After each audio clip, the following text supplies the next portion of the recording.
Hello guys, आज हम rent a girlfriend season 4 के एपिसोड 4 को एक्सप्लेन करने वाले हैं। लास्ट एपिसोड में हमने देखा था मिजुहारा और काजुया रेस्टोरेंट में लंच कर रहे थे और मिजुहारा को चढ़ चुकी थी। उसने काजुया से पूछा था, क्या तुम्हारे दिल में मेरे लिए फीलिंग्स है? और तभी वेटर उसका ऑर्डर सर्व करने आ जाती है और फिर मिजुहारा कहती है, सॉरी मैंने अचानक से पूछ लिया। ऑफ कोर्स तुम्हें मेरे लिए कोई फीलिंग्स नहीं है, भूल जाओ कि मैंने तुमसे कभी ऐसा कुछ पूछा था। केक को फिनिश करो और हम चलते हैं। अगले सीन में दोनों बाहर आ चुके थे और काजुया सोच रहा था, मुझे बता देना चाहिए था कि मैं उसे पसंद करता हूँ। और मिजुहारा बोल रही थी, ये रेस्टोरेंट बहुत अच्छा है, 100 येन में वाइन के 2 ग्लास मिल जाते हैं, ये मैनेज कैसे करते होंगे? और वो अभी भी हंसे जा रही थी। काजुया सोच रहा था, पीने के बाद ये बस हंसी रही है, पर डीप डाउन ये कंट्रोल में थी। मैं इसे बेकाबू होते हुए देखना चाहता था। और अब वो पूछता है, क्या तुम दादी सायूरी को हमारा सच बता पाई? मिजुहारा कहती है, नहीं, मैंने ट्राई किया था पर उन्होंने कहा ये मैटर नहीं करता। उन्होंने कहा था अगर मैं चाहती हूँ तो वो सुनेगी, अगर मैं नहीं चाहती तो वो नहीं सुनना चाहती। और टाइम ऐसे ही खत्म हो गया, पर मुझे कोई रिग्रेट नहीं है। पर अगर हम तुम्हारी दादी को सच बता दे या उन्हें पता चल जाए कि हमने झूठ बोला था तो वो भी हमारी इज्जत नहीं करेगी। काजुया कहता है, चिंता मत करो, ऐसा नहीं होगा, मैं ऐसा नहीं होने दूंगा, सारी गलती मेरी है, मैं प्रॉमिस करता हूँ मैं तुम्हें प्रोटेक्ट करूंगा। मिजुहारा हंसते हुए कहती है, और तुम ये कैसे करने वाले हो? और फिर वो कहती है, कोई बात नहीं, हमारे बीच सब कुछ पहले की तरह हो गया। जब तक तुम्हें तुम्हारी फैंटास्टिक गर्लफ्रेंड नहीं मिल जाती, एज अ रेंटल गर्लफ्रेंड मैं तुम्हारे साथ हूँ। अगर तुम तुम्हारी गर्लफ्रेंड को नहीं ढूंढ पाए तो मैं तुम्हें कभी माफ नहीं करूंगी। और मिजुहारा अपने रूम में जाने लगती है और काजुया नीचे खड़ा सोच रहा था, मैं बस उसके लिए एक क्लाइंट हूँ, बस उसका नेबर, मैं उसका बॉयफ्रेंड बनने के क्लोज भी नहीं हूँ। वो कहता है, मैंने उस दिन जो भी कहा था वो परफेक्ट गर्लफ्रेंड वाली बात, उसका हर एक वर्ड सच था।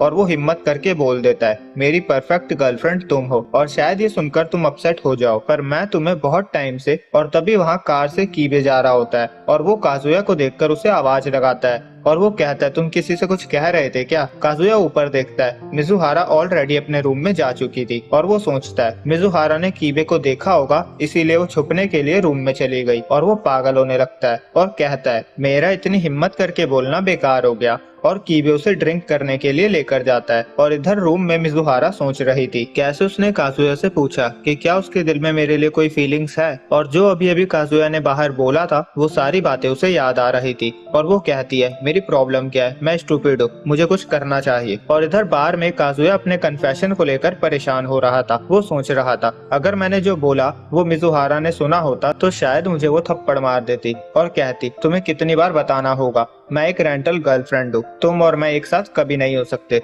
तुम्हें ऐसा लगता है क्योंकि मैं तुम्हारे सामने रोई और अपनी कुछ बातें तुम्हें बता दी। मैं बेवकूफ थी जो ये सोच रही थी कि तुम ये सब दादी सायूरी के लिए कर रहे हो, पर तुम तो मेरे पीछे पड़े थे। मैं जा रही हूँ, मुझसे कभी बात मत करना। उसके दिमाग में बस बुरे ही ख्याल आ रहे थे और वो सोचता है, मैं तो बस उसके क्वेश्चन का आंसर देना चाहता था, पर मुझे अपना मुंह खोलने की जरूरत ही क्या थी। वो सोचता है, मैं इस पॉइंट पे हूँ कि मेरी डिजायर्स फटने वाली है। मुझे पता है उस जैसी लड़की मेरे जैसे स्कम को कभी डेट नहीं करेगी। ये सोचने में ही शर्मनाक है, पर मेरा दिल जोर जोर से चिल्ला रहा है, मैं तुम्हारे साथ रहना चाहता हूँ, पर मेरे जैसे स्कमबैग के लिए ये पॉसिबल नहीं। और वो कीबे को गले लगाकर कहता है, तुमने मुझे बचा लिया, आई लव यू कीबे। और कीबे उसे बताता है, मैं तुम्हारी दादी से मिलने गया था और वहाँ मुझे मामी मिली थी। काजुया कहता है, वो वहाँ क्यों आई थी? कीबे बताता है, दादी ने कहा था उन्हें एक और एडवाइजर चाहिए था। काजुया हैरान होकर बोलता है, दादी ने उसे बुलाया? वो पूछता है, वो कैसे मिले? कीबे बताता है, उसने उसे ट्विटर पे डीएम करा था।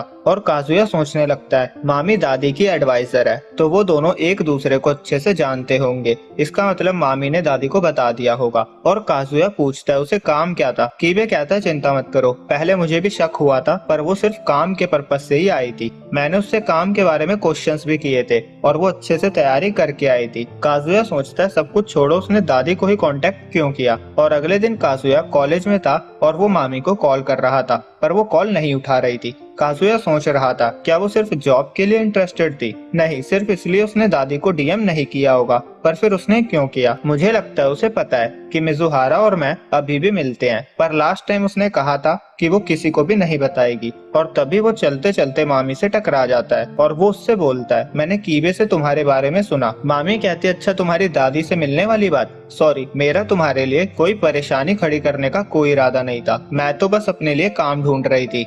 और मुझे तुम्हारी दादी का अकाउंट मिल गया तो मैंने उनसे बात करी और वो लास्ट में ये भी बोलती है कि तुम चिंता मत करो, मैं तुम्हारी वाली बात सीक्रेट ही रखूंगी। और काजुया सोचता है कीबे ने सही कहा था, मैं ज्यादा ही चिंता कर रहा था, पर ये तो बस काम पे ही फोकस कर रही है, मुझे अब चिंता करने की कोई जरूरत नहीं है। और अब उसे सामने मिजुहारा फ्रेंड्स के साथ दिखती है और एक फ्रेंड काजुया का मजाक उड़ा रही थी, पर मिजुहारा कहती है चलो यहाँ से। काजुया सोचता है मुझे उससे बात करनी है, पर वो गुस्से में लग रही है और मिजुहारा अभी भी काजुया की उस बात को ही सोच रही थी जो काजुया कीबे के बीच में आने की वजह से पूरी नहीं कर पाया था। तो आज के लिए इतना ही। आज की वीडियो में हमने कवर किए हैं चैप्टर नंबर 174 और 175। वीडियो अच्छी लगी हो तो लाइक करें, चैनल पे पहली बार आए हो तो सब्सक्राइब करें। जल्दी मिलते हैं एक और न्यू वीडियो के साथ, जब तक के लिए बाय बाय।